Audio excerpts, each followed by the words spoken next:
कि काफ़ी लंबे अरसे के बाद एनएसवाई अपना इंटरनल इलेक्शन रीस्टोर करने जा रही है।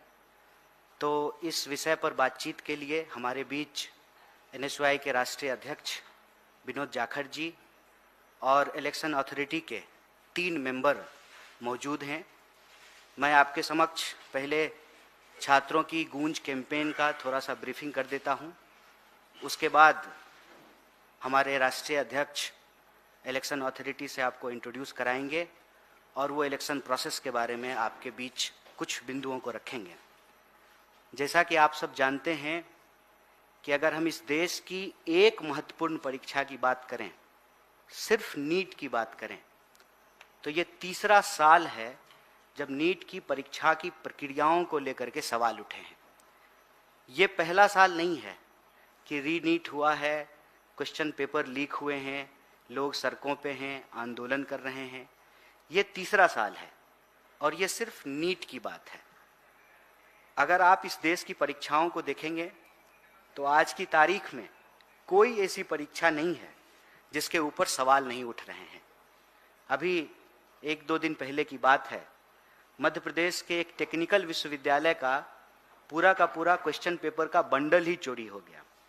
चाहे इस देश में सिलेबस की बात हो, पेपर लीक की बात हो, सेशन की बात हो, हॉस्टल की बात हो, या जैसे तैसे पढ़ाई पूरी करने के बावजूद वैकेंसी और नौकरी की बात हो, हम ये कह सकते हैं कि इस देश की शिक्षा व्यवस्था को मौजूदा सरकार ने आईसीयू में पहुंचा दिया है। इस बात को देखते हुए राहुल जी लगातार देश भर के विद्यार्थियों के बीच जा रहे हैं, उनसे मिल रहे हैं, बात कर रहे हैं। चाहे भारत जोड़ो यात्रा हो या भारत जोड़ो न्याय यात्रा हो, बड़ी संख्या में देश के विद्यार्थी उनसे आकर के बात किए और नेता प्रतिपक्ष ने यह महसूस किया कि इस देश की शिक्षा व्यवस्था में आमूल-चूल परिवर्तन की आवश्यकता है।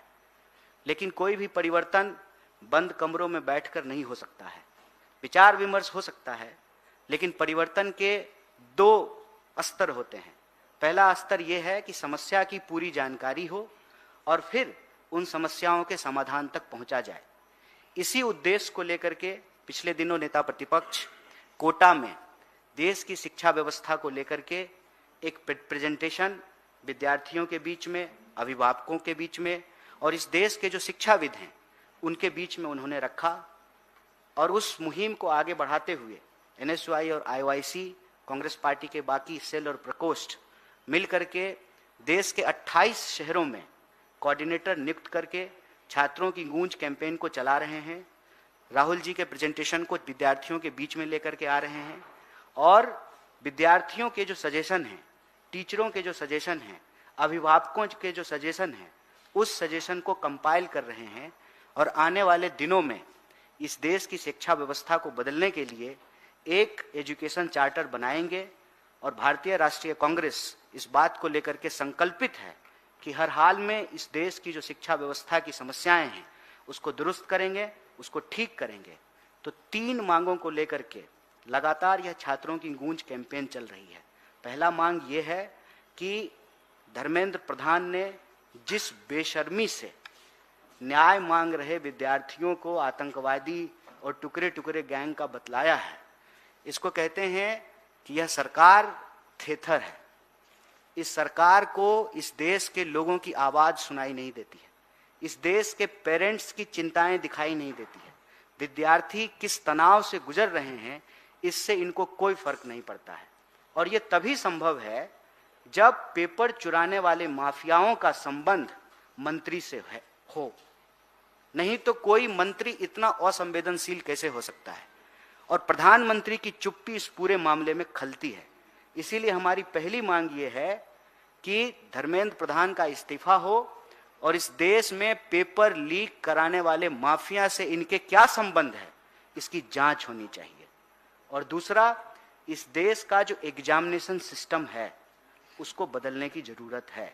मैं आपको याद दिला दूं कि एग्जामिनेशन सिस्टम को बदलने को लेकर के यूपीए सरकार ने एक कमेटी बनाई थी, लेकिन एनडीए की सरकार ने मनमाने तरीके से एनटीए को स्थापित कर दिया और शिक्षा व्यवस्था में एग्जामिनेशन की प्रक्रिया सुधरने की बजाय और ज़्यादा बदतर हो गई है। तो पूरा का पूरा जो हमारा एग्जामिनेशन सिस्टम है उसको बदलने की आवश्यकता है। विद्यार्थियों की चिंताओं को, उनके अभिभावक की चिंताओं को प्राथमिकता में ऊपर रखने की आवश्यकता है। और यह जो पेपर लीक हो रहा है इसको रोकने की जरूरत है। तो पेपर लीक को रोका जाए और एग्जामिनेशन व्यवस्था को दुरुस्त किया जाए, क्योंकि यह बड़ी शर्मनाक बात है। शर्मनाक बात है कि उड़ीसा के सिलेबस में निमुरा निमुरा गाना छाप दिया गया है स्टूडेंट को पढ़ने के लिए। आइंस्टाइन को पायलट बता दिया गया है। ये अजीबो गरीब स्थिति कि साइंस पढ़ने वाले विद्यार्थियों के मन में साइंटिफिक टेम्पर का कोई विकास नहीं हो, उनके मस्तिष्क में, उनके दिमाग में कोई लॉजिकल अंडरस्टैंडिंग नहीं हो। वो विज्ञान ना पढ़ें, वो इतिहास ना पढ़ें। आज इतिहास को भी तोड़ मरोड़ करके परोसा जा रहा है। तमाम विश्वविद्यालयों की स्थिति ये है कि सरकार के द्वारा बिठाए गए पिट्ठू, उनका एक ही काम है कि पैसा लेना है और अपने लोगों को मनमाने तरीके से विश्वविद्यालयों में भरना है। चाहे कोई सिलेबस कमेटी हो, एजुकेशन कमेटी हो, एक्सपर्ट कमेटी हो, हर जगह ऐसे लोगों को भर दिया गया है। तो ये जो शिक्षा की बदतर स्थिति आज बनाई गई है उसको ठीक करना जरूरी है। एग्जामिनेशन प्रक्रिया को बदलने की जरूरत है। और तीसरी जो हमारी मांग है कि हम पढ़ते क्यों हैं। स्कूल के बाहर, कॉलेज के बाहर ये लिखा होता था, शिक्षार्थ आइए सेवार्थ जाइए। लेकिन कहां सेवा करने के लिए जाएंगे जब इस देश में बेरोजगारी इतनी ज्यादा हो। देश में 5 लाख से ज्यादा इंजीनियर हर साल पैदा होते हैं और 1 लाख लोगों को भी कुल नौकरियां नहीं मिलती है। बेरोजगारी का आलम यह है कि इतनी बेरोजगारी आज तक किसी भी काल में नहीं हुआ है, किसी भी साल में नहीं हुआ है। और आप वैकेंसीज को देखेंगे तो कोई ऐसी सरकार नहीं है, केंद्र सरकार से लेकर के राज्य सरकारों तक तमाम लाखों पद जो हैं वो खाली पड़े हुए हैं। कभी अगर इंटरव्यू करा भी दिया जाता है तो एनएफएस करके, नोट फॉर सुटेबल करके पद को खाली रखा जाता है। तो हमारी तीसरी जो मांग है वो ये कि जॉब कैलेंडर जारी हो, एग्जामिनेशन कैलेंडर जारी हो, एक फुल प्रूफ एकेडमिक कैलेंडर होना जरूरी है। आप मुझे बताइए, एआई के जमाने में भी बिहार में ग्रेजुएशन 3 साल में नहीं होता है। वहां बीए का स्टूडेंट भी बीटेक की तरह 4 साल में डिग्री लेता है। ये आज की बात मैं बता रहा हूं। वो बिहार जहां पर नालंदा विश्वविद्यालय था, जहां पर आजादी से पहले पटना विश्वविद्यालय की स्थापना हो गई थी, वो बिहार जिसके बारे में यह कहा जाता है कि चाणक्य भी वहीं पे पैदा हुए थे, उस बिहार की हालत यह है कि 3 साल में डिग्री पूरी नहीं होती है।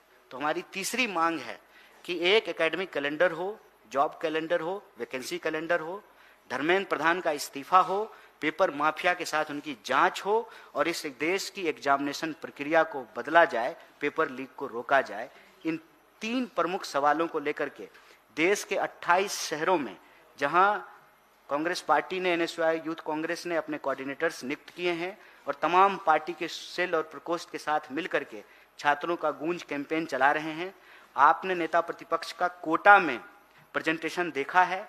आने वाले दिनों में शिक्षा से जुड़े हुए अन्य महत्वपूर्ण विषय पे, जैसे पेपर लीक, भर्ती की प्रक्रिया, जॉब वैकेंसी, हॉस्टलों में लड़कियों की सुरक्षा, एकेडमिक सेशन टाइम पर हो, इन सवालों पर देश के नेता प्रतिपक्ष आपको सड़कों पर भी दिखाई देंगे, विद्यार्थियों से बात करते हुए भी दिखाई देंगे, वो सड़कों पर भी आपको लड़ते हुए दिखाई देंगे और संसद में भी अपनी आवाज़ सुनाते हुए आपको दिखाई पड़ेंगे।